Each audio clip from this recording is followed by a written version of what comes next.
인피니티브 게임인데, 이제 진실을 숨기면 안 된다. 인간은 본능적으로 자기 자신을 보호한다. 위험을 피하고 안전한 장소를 찾는다.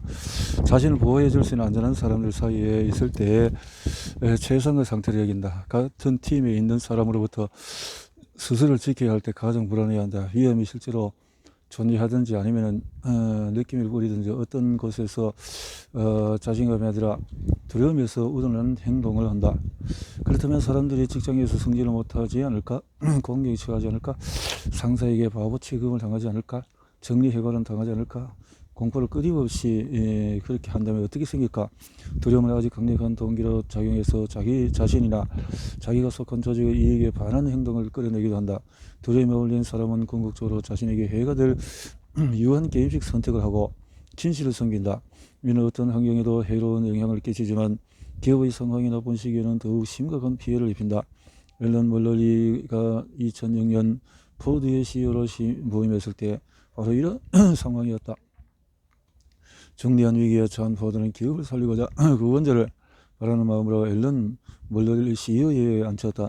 컬러 사장과 마찬가지로 멀러리는 포드에 와서 가장 먼저 직원에게 현 상황에 대해서 최대한 자세히 듣기를 원했다. 하지만 이 일은 예상보다도 어려웠다. 멀러리는 포드를 건강한 기업으로 되살리기 위해서 주간 업무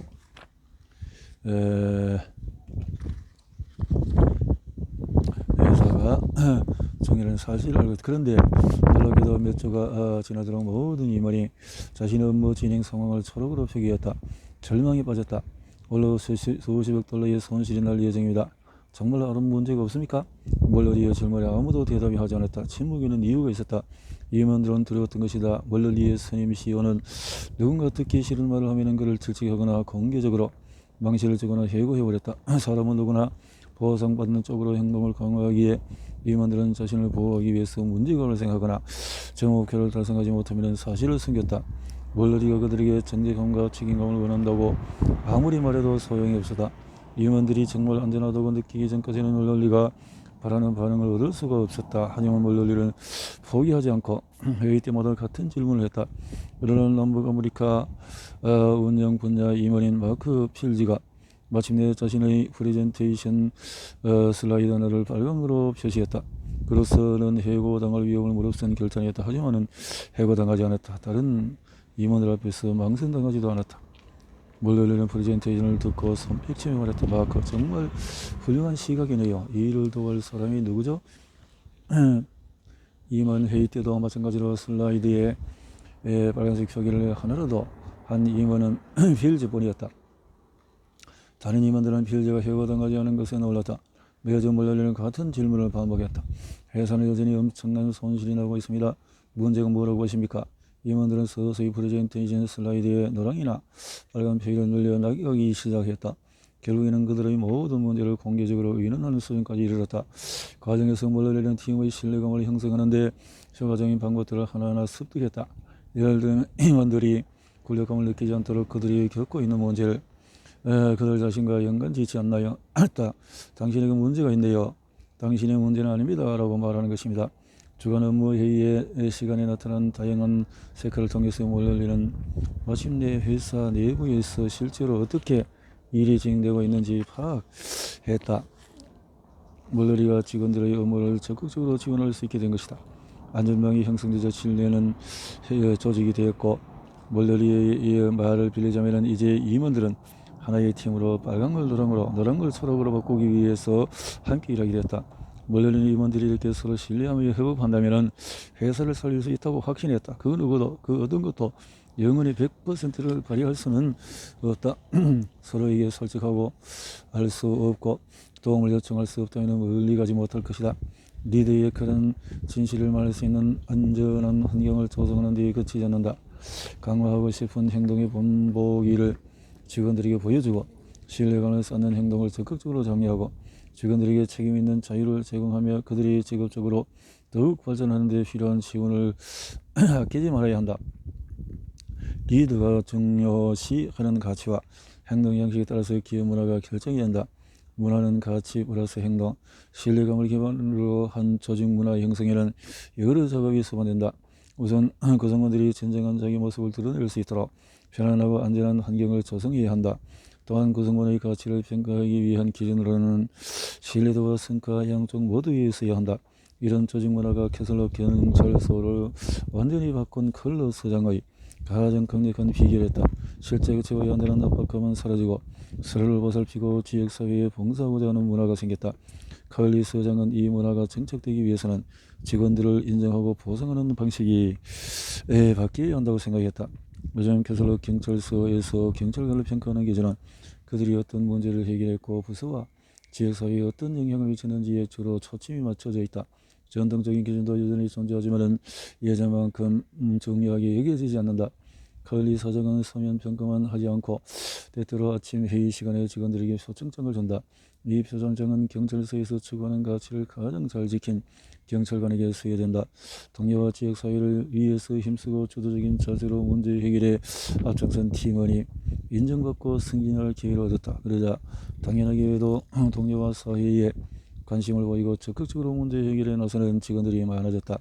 앞서 언급했듯이 사람들은 보상받을 수 있는 행동을 강화하기 때문이다. 캐슬러 경찰서의 경찰관들이 점점 더 많은 문제를 타개하고 더 주도적인 모습을 보일수록 경찰서 내부에서 또 경찰서와 지역사회에도 더욱 굳건히 신뢰가 형성이 됐다.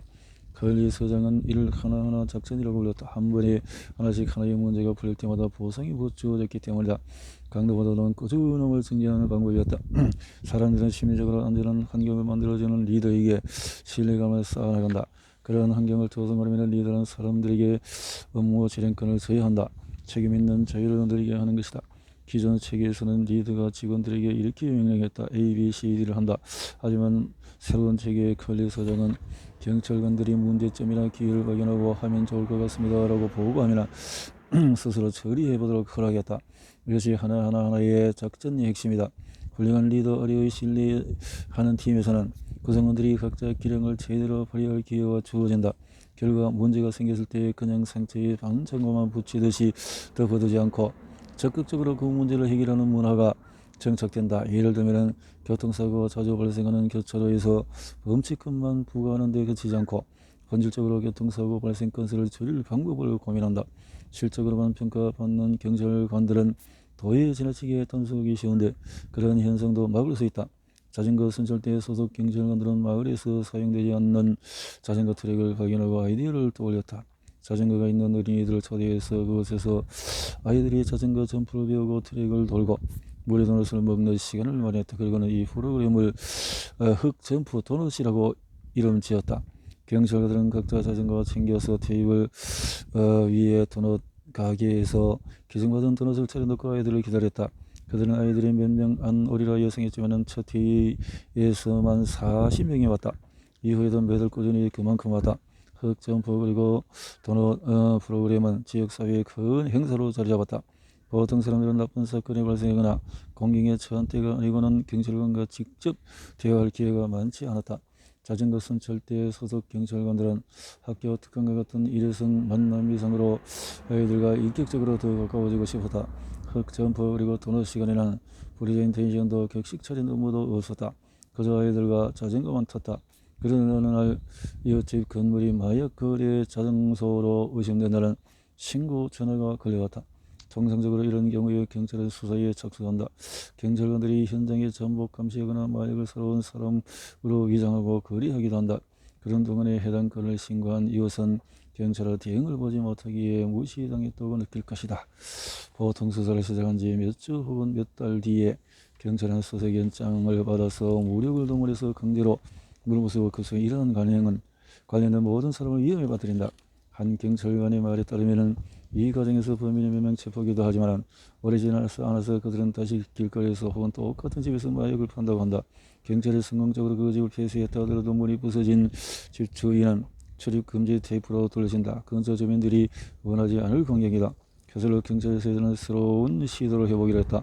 잠복하지 않고 경찰관 한 명이 직접 그 집에 가서 문을 두드렸다. 안에서 사람이 넣고 경찰관 집에 들어가지 않은 채 현관에 서서 이야기했다. 마을 거래 신고가 들어왔으며 경찰이 감시할 수 있다고 거짓하기만 했다. 그 후에 몇 주간 경찰은 눈에 띄게 그 집 주민을 돌아다녔다. 경찰관들은 순찰할 때 꼭 그 주민을 돌았고 그 집 바로 건너편의 공원에서 점심 먹게 되었다. 당연하게도 경찰들이 주기적으로 돌아다니는 곳에서는 마약을 거래하기 어려웠다. 결국 그들은 그 집을 떠났다. 문짝 하나 부수지 않고 그 누구도 위험에 빠뜨리지 않았다. 물론 이를 부정적으로 바라보는 시각이 충분히 있을 수 있다. 경찰이 문제를 뿌리 뽑지 않고 다른 관할 지역으로 이동시켰을 뿐이며 이제 다른 지역에서 목숨을 걸고 이 문제를 처리해야 한다고 생각할 수도 있다.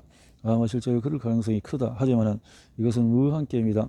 캐슬 경찰서의 하나하나 작전은 다른 경찰서에서도 비슷한 접근법을 사용하거나 그들만의 전략을 세우도록 장려했다. 그러다 보면 마약 판매가 어려운 동네가 점점 늘어나서 도시 전체의 주 전체로 확장될 수가 있고 마약 밀매라는 사업 자체를 더 어렵게 만들 수 있다. 마약 밀매를 불가능하게 만드는 것이 아니라 더 어렵게 만든다고 한 것에 주목하라. 마약과의 전쟁을 선포한 정부 지도자들의 생각과 달리 이 게임은 이길 수 없는 게임이다. 마약 밀매 성공의 목표는 경찰에 대한 승리가 아니라 마약을 더 많이 파는 것이다. 경찰이 이 게임이 무한 게임인지 유한 게임인지 파악하고 그에 맞는 작전을 써야 한다. 다시 말하자면 무한 게임에는 무한 게임식 전략이 필요하다.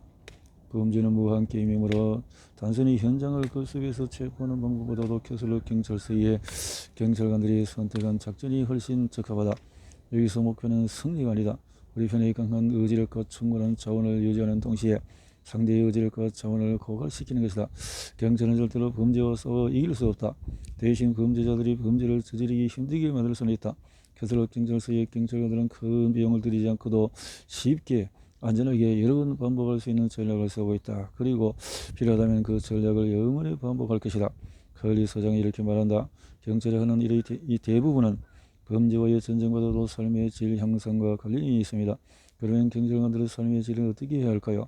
자기 직업을 정말 싫어하는 사람이 모든 에너지를 모아서 간신히 직장생활을 이어가고 있다면 그는 자신감을 잃고 판단력도 흐려질 것이다. 한 경찰관은 이렇게 말했다. 화가 난 경찰과 상대하는 사람은 보통 험한 꼴을 보게 됩니다. 경찰이 이미 힘든 하루를 보내고 있는데 누군가 그를 더 훤하게 하거나 귀찮은 일을 벌인다면 아마 최악의 상황이 펼쳐질 거예요. 경찰관이나 셀, 의료사 작업처럼 업무가 위험한 직장에서는 직원들이 마음 놓고 자신을 내보일 수 있는 안전한 환경이 더욱더 필요하다. 경찰관들이 매일 의지에 차서 측은하고 솔직한 감정을 표출할 수 있는 환경에서 동료 직원들과 서로 일하며 신뢰하며 일한다면 그런 경찰관들을 만나는 일반 사람들에게도 좋은 영향을 준다. 고객이 회사를 사랑하기 위해서는 먼저 직원들이 회사를 사랑해야 한다. 마찬가지로 지역 주민들이 경찰을 신뢰하기 위해서는 먼저 경찰부터 동료간 상사와 부하 직원 간의 신뢰가 있어야 한다.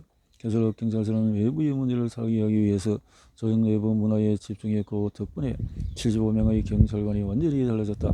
12,500개의 미국 경찰서 중에서 95% 이상의 소속 경찰관이 100명 미만이라는 사실을 고려하면 캐슬러 경찰서의 하나하나의 역전은 타 경찰서의 모범이 될 수 있다.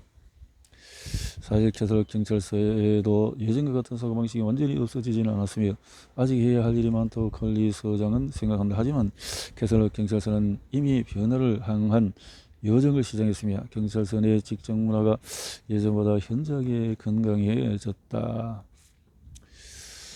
어떤 직장이든 리더가 실적을 과하게 강조하고 한쪽으로 치우친 성과 체계를 내세운다면 단기 성과와 자원만을 우선시하는 분위기가 형성된다. 그러는 동안에 장기 성과나 신뢰도는 뒷전으로 밀리고 직원들에게 심리적으로 안전한 환경을 조성하기도 어려워지며 직원들의 의지력도 감소한다.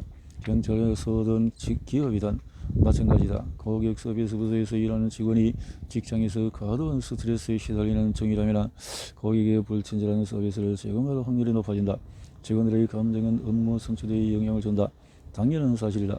문제를 일으키거나 망신당하거나 해고당하지 않기 위해서 자신의 불안감을 숨겨야 하고 실수나 잘못을 덮기 위해서 거짓말을 해야 하는 분위기에서는 신뢰감이 생겨날 수가 없다.